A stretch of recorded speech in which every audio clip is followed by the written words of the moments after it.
and welcome back to another monthly favorites list that is totally and terribly belated, and I hope I'm not filming it twice by mistake. I don't think I am, but if I am, I guess I'll figure that out as I go through the footage, but here's hoping that I'm not recording this twice for nothing, and yeah, I will do the newer ones. I'm trying to catch up more on more recent videos and, like, pull from pre-films and then do modern and, like, kind of alternate. I'm trying to get back up to date that way, if that makes sense, but yeah, I know there's some that have needed to be filmed for literally months on end. A bunch of beauty boxes, Ipsy bags, and things like that definitely need to be filmed. Like, I have a tower of them that need to be filmed. But anyways, today we are just doing the December monthly favorites. The only reason I even still remember what they are is I have them written on my computer, so there we go. When it comes to, I think, February and March, I'll probably consolidate those into one video because I didn't have too terribly much for either one, but together I think there's enough for, like, one video.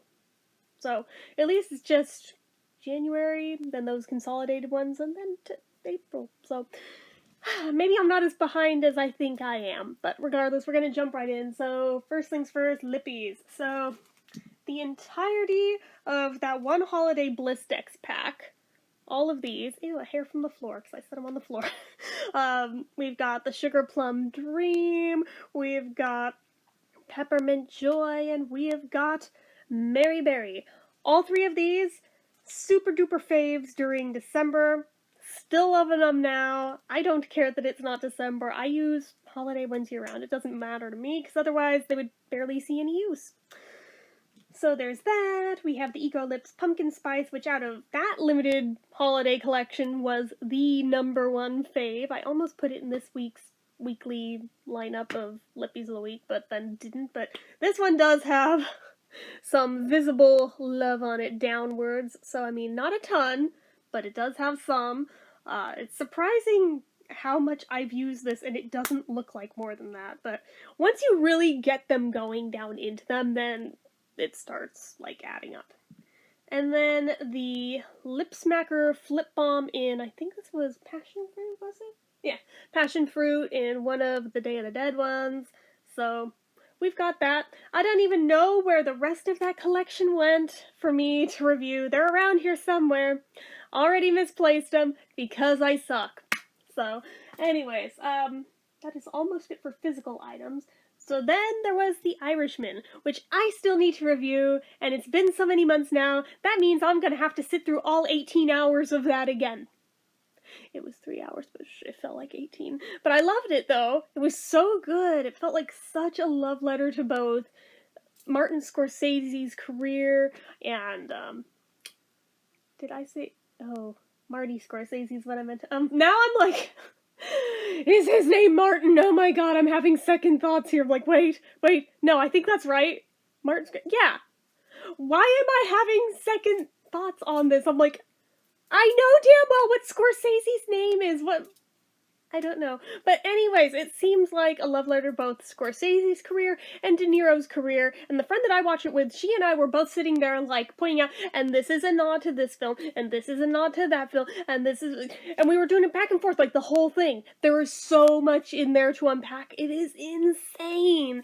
And I still need to review it, and I wish I had done it that day. But since I didn't, I'll have to rewatch it, which, again... Thankfully, I enjoyed it. Unlike a lot of people who were, like, unnaturally harsh on it, all I can say is maybe they just didn't have the attention span to watch it, and that's why they didn't like it. But if you can hang with it for the whole length of it, it's really good. If you need to, pause it, go get a snack, get lunch, whatever, come back, and watch the rest.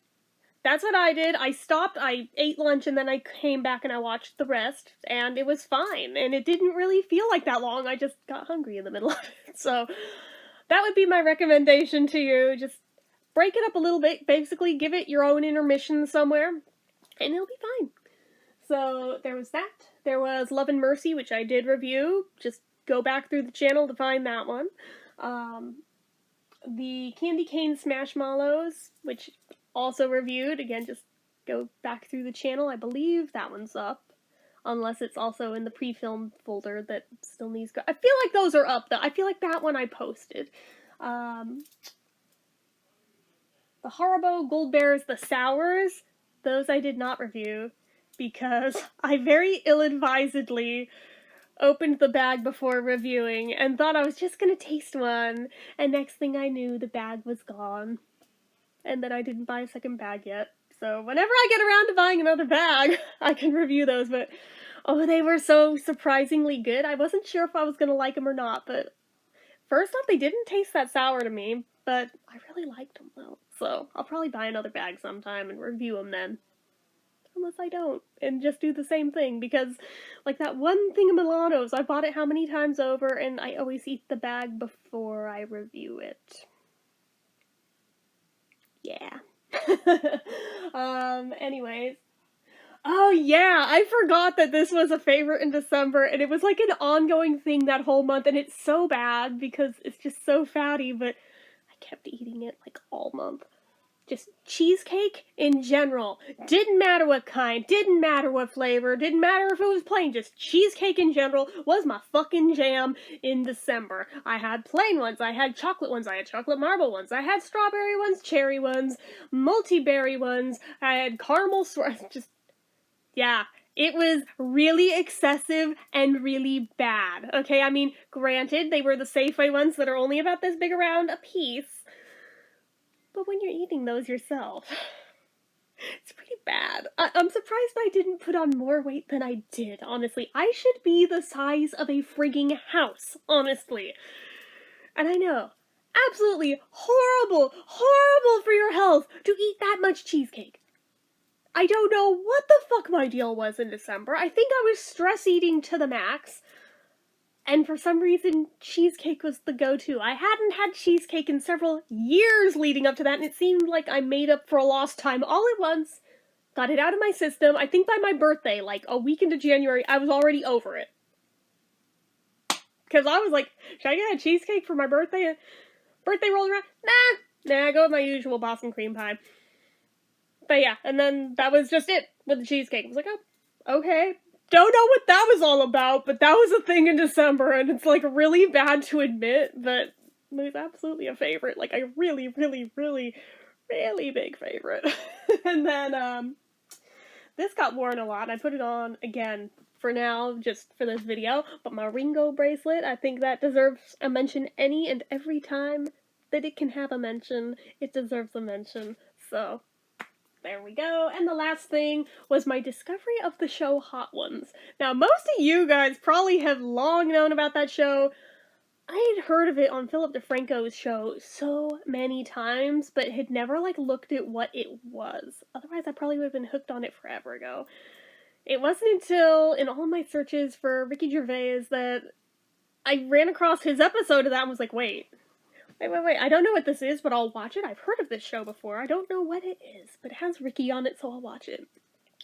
And basically, if you're unfamiliar with that show, they take a celebrity, they sit them down with a plate of hot wings in front of them, and they have, like, something like, I think, 10 different hot sauces of varying degrees of severity, starting out with, like, a weak little girly one, all the way up to, like, friggin' ghost peppers and shit, like, and everything in between, and they see how far each celebrity can get before they're, like, ready to cry, and they interview them as they're eating them, and see if they can even maintain and, like, hold their focus while they're doing it.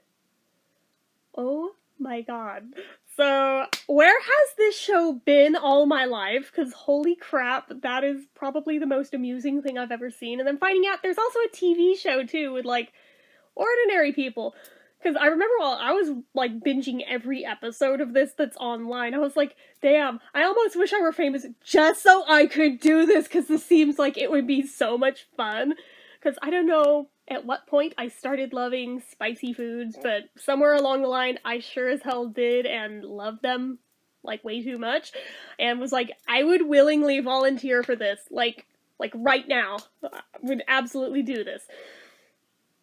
And then finding out, oh, they have, like, a normal people version of it. Where do I sign up? Like, where do I fucking sign up? Please let me play. But But I'm still forever amused that on the celebrity one, the biggest pussy out of anyone was Gordon Ramsay. I'm like a freaking like connoisseur of food, and yet he's the one who can't handle spicy. Like, for real, go find his episode and watch it. On one hand, you'll feel for the dude, but on the other hand, you will laugh your butt off because he is such a baby over it.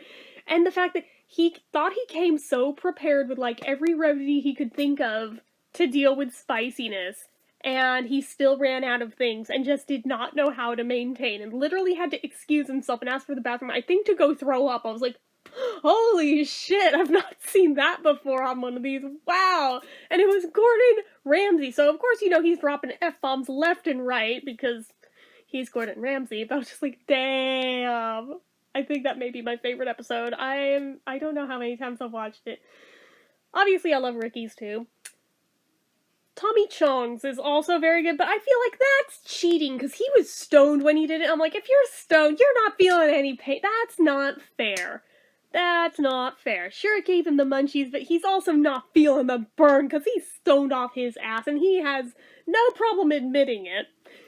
All while plugging Chong's Bongs or whatever it was. No, it was Chong's Choice. Chong's Bongs is his other company.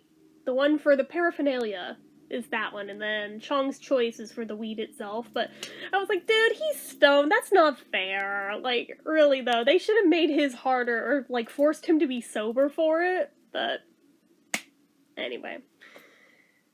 And that was it for the list.